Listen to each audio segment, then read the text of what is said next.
Hello बच्चों, आइए प्रश्न को देखते हैं। एक कुटीर उद्योग निर्माता पेडेस्टल लैंप और लकड़ी के शेड बनाता है। प्रत्येक के निर्माण में एक रगड़ने काटने और एक स्प्रेयर की आवश्यकता होती है।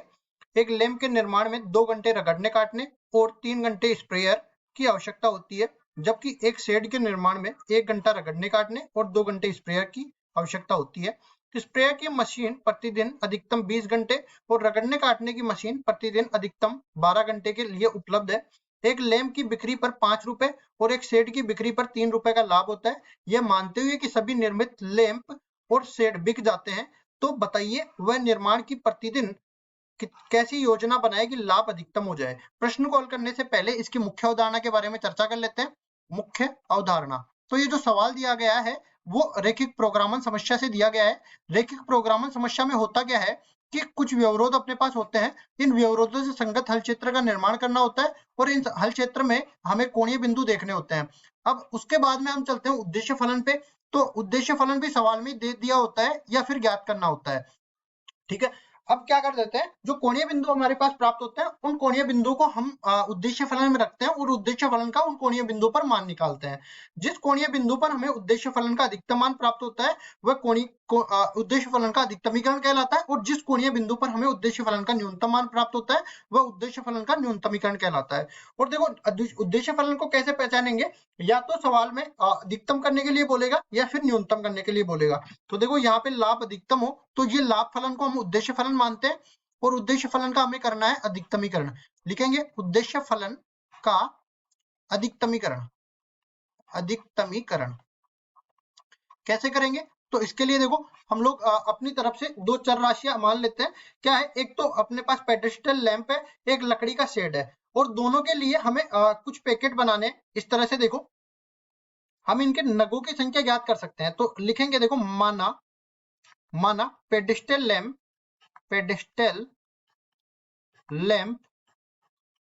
के x नग व लकड़ी के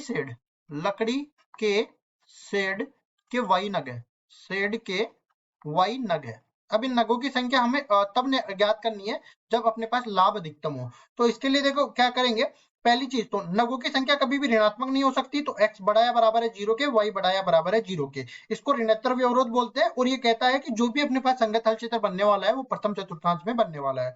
उसके बाद हम लोग आगे बढ़ते हैं। तो यहाँ पे सबसे पहले लाभ फलन के बारे में जानेंगे। यही अपने पास उद्देश्य फलन है।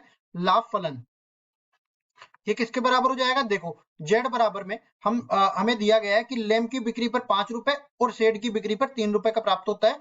तो 5x प्लस 3y ये अपने पास जो मुनाफा हो रहा है उसको लाभ फलन बोल लेते हैं। उसके बाद हमें बोला गया है रगड़ने काटने की मशीन और स्प्रेयर की मशीन, दो मशीनों के लिए व्यवरोध निर्मित करने हमें। तो लिखेंगे पहले रगड़ने काटने की मशीन के लिए, रगड़ने काटने की मशीन के लिए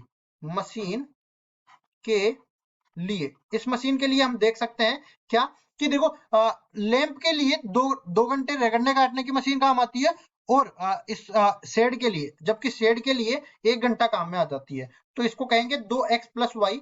अब ये देखो रगड़ने काटने की मशीन कितने घंटे के लिए उपलब्ध है, 20 घंटे। ये रगड़ने काटने की मशीन प्रतिदिन 12 घंटे के लिए उपलब्ध है। तो छोटा या बराबर 12 के, अधिकतम है ना, तो इससे कम काम कर सकते हैं लेकिन इससे ज्यादा नहीं कर सकते। इसी तरह स्प्रेयर की मशीन के लिए देख सकते हैं, स्प्रेयर की मशीन के लिए स्पेयर के मशीन के लिए आप देख सकते हो कि जो लैंप है उसके निर्माण में ये 3 घंटे काम आ रही है और शेड के निर्माण में ये 2 घंटे काम आती है। तो 3x प्लस में 2y छोटा या बराबर है, ये कितने घंटे चल सकती है अधिकतम, ये 20 घंटे चल सकती है। तो छोटा है बराबर है 20 के। अब जो व्यवरोध है उनके बारे में थोड़ी चर्चा कर लेते हैं, क्योंकि संगत हल क्षेत्र का निर्माण करना है ना हमें। तो पहला व्यवरोध अपने पास जिसको ऋणोत्तर व्यवरोध कहते हैं, x बड़ा या बराबर है 0 के, y बड़ा या बराबर है 0 के। जो भी हल क्षेत्र है ऋणोत्तर व्यवरोध का मतलब यह है कि वो प्रथम चतुर्थांश के अंदर आने वाला है, तो इसको लिखेंगे प्रथम चतुर्थांश। अब जो आगे व्यवरोध दे रखे हैं इनको भी ले आते हैं। 2x प्लस वाई छोटा या बराबर है 12 के, इसको लेके आते हैं 2x प्लस वाई छोटा या बराबर है 12 के।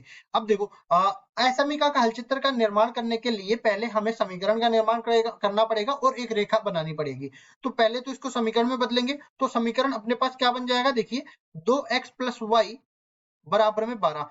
अब रेखा का निर्माण करने के लिए दो बिंदुओं की जरूरत पड़ेगी। जब x बराबर 0 रखता हूं तो y का मान 12 के बराबर मिल जाता है, और इसी तरह जब y बराबर 0 रखता हूं तो x का मान 6 के बराबर मिल जाता है।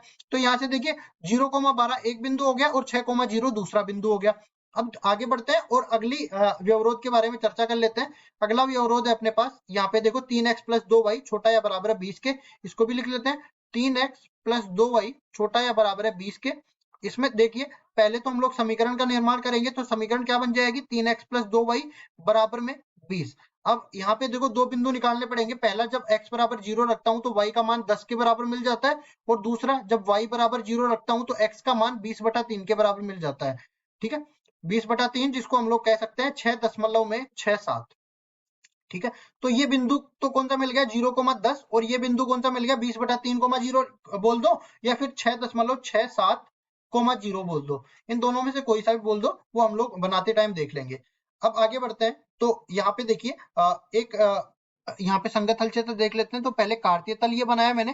कार्तीय तल में हमने केवल धनात्मक y अक्ष लिया और धनात्मक x अक्ष ले लिया, क्योंकि प्रथम चतुर्थांश में हमें रेखा का निर्माण करना है। तो ये देखो प्रथम चतुर्थांश मैंने बना लिया। अब देखो पैमाने के लिए हमें कौन कौन से बिंदु काम में आ रहे हैं, 6, 12, 10 और 6.67, इस तरह से बिंदु काम में आ रहे हैं। तो यहाँ पे देखो हम क्या कर लेते हैं, एक खाना बराबर 2 इकाई ले सकते हैं। तो देखो एक खाना बराबर 2 इकाई कैसे लेंगे, ये आ जाएगा 2, ये 0 से शुरू होगा ना, फिर आएगा 4, फिर आएगा 6, फिर 8, और यहाँ पे 10, फिर आएगा 12।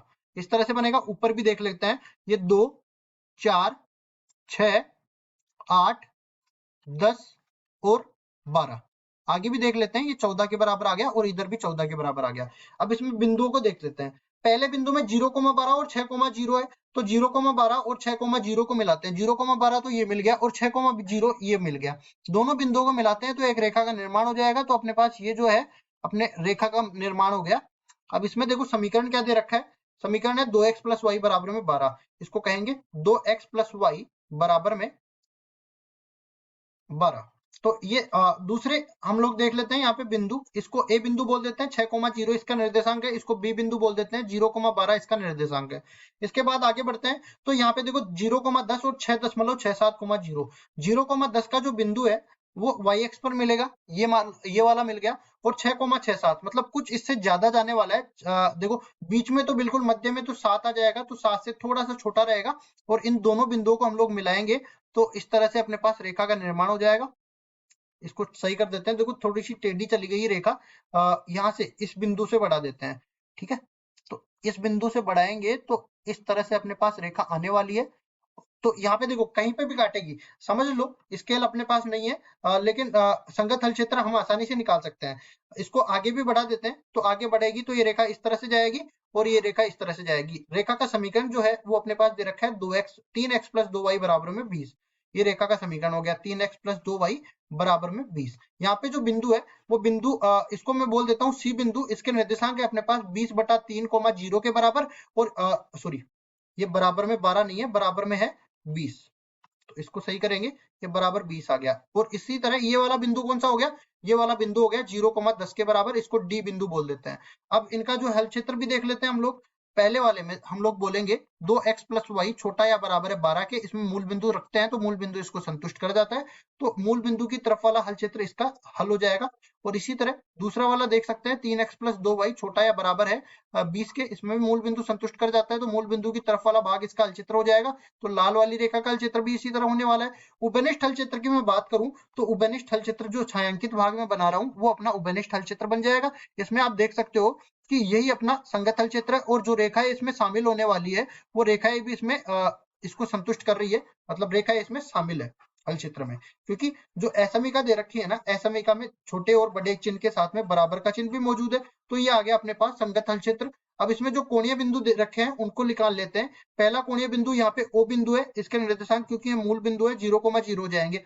दूसरा कोणीय बिंदु ये A हो जाएगा, तीसरा कोणीय बिंदु B हो जाएगा, और चौथा कोणीय बिंदु यहाँ पे E हो जाएगा। E के निर्देशांक हमें निकालने पड़ेंगे जो दोनों का प्रतिच्छेद बिंदु होगा। तो दोनों का प्रतिच्छेद बिंदु निकाल देते हैं। देखो यहाँ पे एक अपने पास है 3x + 2y बराबर में 20, ये अपने पास रेखा का समीकरण है। दूसरा अपने पास 2x + y बराबर में 12, ये भी रेखा का समीकरण है। इसको दुगना करके इसमें से घटा देते हैं, तो 4x + 2y बराबर हो जाएगा 24 के। तो ये बनेगा माइनस माइनस माइनस, घटाते हैं तो -x बराबर में -4, कुल मिला के x बराबर 4 प्राप्त हो गया। अब y का मान भी देख लेते हैं, तो y बराबर में 12 माइनस में 8 बन जाएगा, y का मान भी 4 प्राप्त हो जाएगा। तो 4,4 इसके निर्देशांक हो जाएंगे, लिखेंगे यहाँ पे 4,4 इसके निर्देशांक है। इसके बाद हम लोग क्या कर देते हैं, देखिए इन कोणीय बिंदुओं को उठा के लाते हैं यहाँ पे। तो पहला कोणीय बिंदु O जिसके निर्देशांक है 0,0, दूसरा कोणीय बिंदु A जिसके निर्देशांक है 6,0, इसको कहेंगे ये निर्देशांक है 6,0। तीसरा कोणीय बिंदु अपने को दे रखा है ये D के बराबर जिसके निर्देशांक है 0,10, तो ये होगा 0,10 इसके निर्देशांक है। फिर आगे बढ़ते हैं, E इसके निर्देशांक कितने हैं, 4,4 के बराबर। अब उद्देश्य फलन को भी उठा के लाते हैं। उद्देश्य फलन किसके बराबर है, Z बराबर में 5x प्लस 3y के बराबर, तो ये इसको लिखेंगे z बराबर में 5x प्लस 3y के बराबर। अब इसमें देखो कोणीय बिंदुओं को रख के उद्देश्य फलन का मान निकाल देते हैं। तो z बराबर यहाँ पे 0 मिल जाएगा, z बराबर यहाँ पे 30 मिल जाएगा, z बराबर यहाँ पे देखो 10 या 30 फिर से मिल जाएगा 30। उसके बाद आगे बढ़ते हैं, तो ये अपने को मिलेगा कितना, 4,4।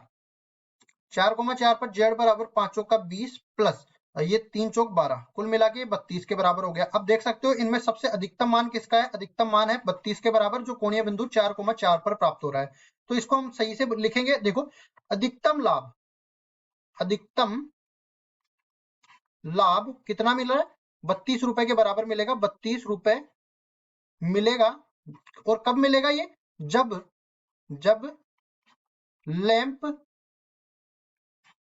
लैंप के 4 नग व और क्या बन रहा है, शेड, लकड़ी के शेड भी बन रहे हैं, शेड के 4 नग बने, 4 नग बने। इस तरह से ही पूछा था कि इन दोनों की क्या क्या नग बने और अधिकतम लाभ कितना मिलेगा, तो ये दोनों हमने निकाल के बता दिया, यही हमारा उत्तर हो जाएगा। आशा करता हूं ये सवाल आपको समझ में आया होगा। धन्यवाद।